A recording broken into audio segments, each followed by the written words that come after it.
Hello everyone, welcome to Kanpriya real life blog after a long time. But आज no blogging, आज सिर्फ मन की बातें, क्योंकि बहुत टाइम से मैं यूट्यूब पे अपने चैनल पे आई भी नहीं हूँ, ना कोई ब्लॉगिंग ना कोई बात। तो चलो आज शुरुआत करते हैं मन की बात के साथ।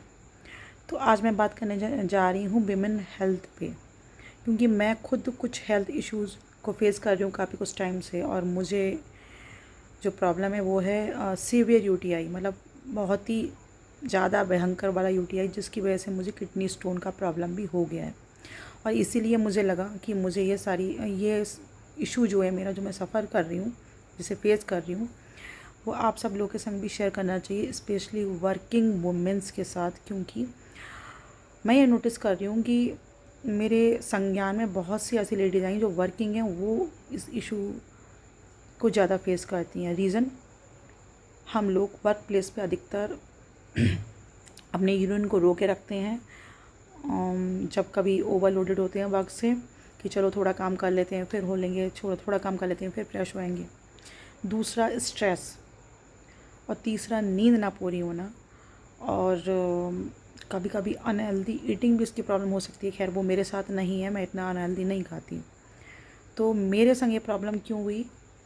शुरू की 3 चीज़ें जो मैंने 3 रीज़न बताए, वो सारे ही मेरे साथ थे। मैं अपने यूरिन को हमेशा रोक के रखती थी काम के चक्कर में, ऑफिस, स्पेशली ऑफिस में। क्योंकि हम तो हैं ही ऐसी लाइन में, बैंकिंग लाइन में, जहाँ कस्टमर्स हमेशा सर पे खड़े होकर हर काम कराने की कोशिश करते हैं। और हमें लगता है कि चलो इस कस्टमर को डील कर लें फिर उठ जाएंगे, इस कस्टमर को डील कर लें फिर उठ जाएंगे, ओ ये आरटीएस कर दें फिर उठ जाएंगे, ओके ये ये डीडी और बना दूँ फिर उठ जाऊँगी, अरे इस कस्टमर की क्वेरी सॉल्व करके ही उठूँगी। बस ये करते करते हो गया अपना काम। दूसरा, स्ट्रेस मेरी लाइफ में बहुत रहा है, बहुत ज़्यादा, चाहे किसी भी तरीके समझ लो। अब उसमें मैं नहीं जा रही डीप एक्सप्लेनेशन में। वो भी एक रीज़न होता है कि आपके अंदर कोई ना कोई हार्मोनल चेंजेस होते हैं, जो स्ट्रेस जो होता है ना, बीमारियों के रूप में आपके बॉडी में आता है, ये सच है। और तीसरा, नींद ना पूरी होना। मैंने बहुत ज़्यादा अपनी नींद को बहुत हल्के में लिया। पहले मेरी कुछ हेल्दी एक्टिविटीज़ हुआ करती थी, जैसे कहते हैं मी टाइम, लाइक डायरी लिखना, किताबें पढ़ना, या स्टार मेकर पे कभी शौकिया से गाना गा लिए, या ब्लॉगिंग कर ली।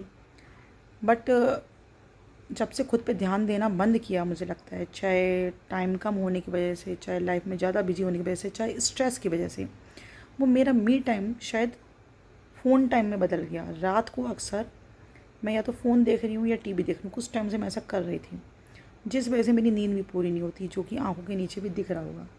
तो ये 3 रीज़न रहे जिसकी वजह से मुझे हुआ यूटीआई प्रॉब्लम। और उस यूटीआई प्रॉब्लम की वजह से मुझे बन गया किडनी स्टोन। अब सुनो, ये इतना भयंकर क्यों है? लेडीज़ स्पेशली सुने इस चीज़ को, ताकि वो अपने आप पे ध्यान दें और उनको ये दिक्कत ना हो जो मैं झेल रही हूँ। भाई देखो, अगर नॉर्मल यूटीआई होता है तो 10-15 दिन में आपको सही हो जाता है। डॉक्टर के पास जाओगे, एंटीबायोटिक देगा, और कुछ ऐसी दवाइयाँ वो लोग देती हैं, गायनी वगैरह होती हैं स्पेशली, कि 15-20 दिन में ठीक हो जाते हैं। एक बार मेरे को ऐसा हुआ था। इन सम केसेस कुछ मेरे नोन लोगों ने ये भी बताया कि उनको इंजेक्शन्स लगे, फिर उनको 1 आध महीने में सही हो गया। बट मेरा केस कुछ ज़्यादा ही ओवर हो गया। मुझे ना तो एंटीबायोटिक असर कर रही है, इंजेक्शन्स तक खैर मैं नहीं गई। मुझे इतना भयंकर वाला हो गया कि मुझे लगता है जैसे मेरी ज़िंदगी नर्क बन गई है।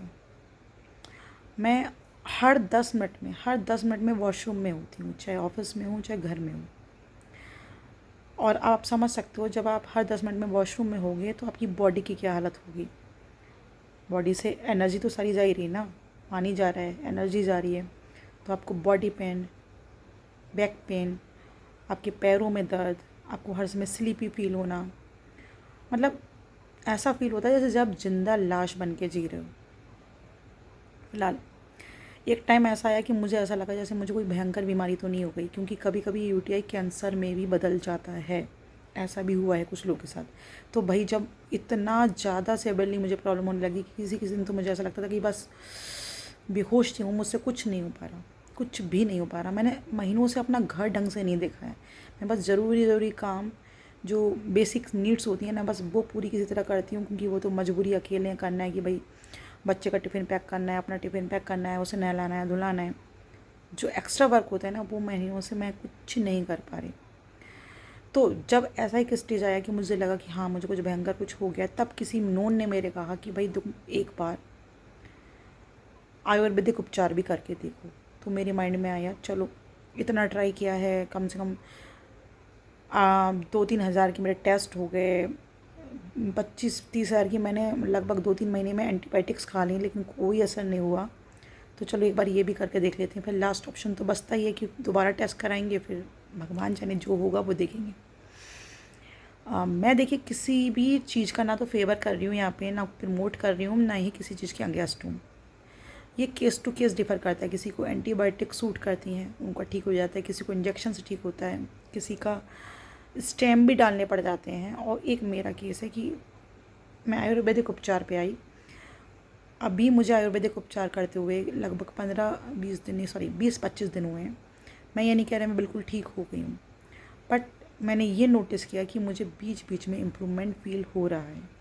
मतलब जहाँ मुझे हर 10 मिनट में वॉशरूम जाना पड़ता था, वहाँ मेरा टाइम कभी कभी 1 घंटे तक भी पहुँच जाता है। हाँ, किसी किसी दिन ऐसा आता है कि दोबारा वही स्थिति हो जाती है। जैसे आज भी मेरी वही स्थिति थी कि मैं बार बार जा रही हूँ, बार बार जा रही हूँ, जलन हो रही है, दर्द हो रहा है, फीवर सा फील हो रहा है, सब कुछ। बट हाँ, फिर भी मुझे इम्प्रूवमेंट फ़ील हुआ। तो आयुर्वेदिक दवाइयों में मैं फिर से कह रही हूँ, मैं किसी चीज़ को प्रमोट नहीं कर रही, जो मेरा पर्सनल एक्सपीरियंस है बस वही शेयर कर रही हूँ। मैंने पतंजलि कुछ प्रोडक्ट्स यूज किए, लाइक चंद्र प्रभावती और कंचनार गुग्गल और गोखरू। सबसे अच्छी बात है कि इनका कोई साइड इफ़ेक्ट नहीं है। इसके अलावा मैंने पानी का इंटेक अपना बढ़ाया, अल्कलाइन वाटर, वो मुझे बहुत फ़ायदा किया। लेकिन अभी क्या है, बारिश का मौसम हो गया, बारिश के मौसम में अल्कलाइन वाटर मुझे सूट नहीं करता, तो 2 दिन से मैं नहीं पी पा रही हूँ। हो सकता है इस वजह से भी मुझे दोबारा प्रॉब्लम ज़्यादा बढ़ा हुआ लग रहा है। और तीसरा ये है कि आपको यूरिन बिल्कुल रोकना नहीं है। अगर आपको हर 5 मिनट में जाने की ज़रूरत हो तो भी जाना है, ऑफिस में काम है तो भी, घर में हो तो भी। तो ये सारी चीज़ें मैंने की, जिससे मुझे इम्प्रूवमेंट फ़ील हुआ। लेकिन अभी भी मैं पूरी तरह ठीक नहीं हूँ। तो guys, ladies, specially working ladies, मैं आपको बस यही मैसेज देना चाहती हूँ कि अपनी हेल्थ को बिल्कुल इग्नोर ना करें, क्योंकि जब शरीर साथ नहीं देता ना, तो कुछ भी अच्छा नहीं लगता जीवन में। कुछ भी आप कुछ कर ही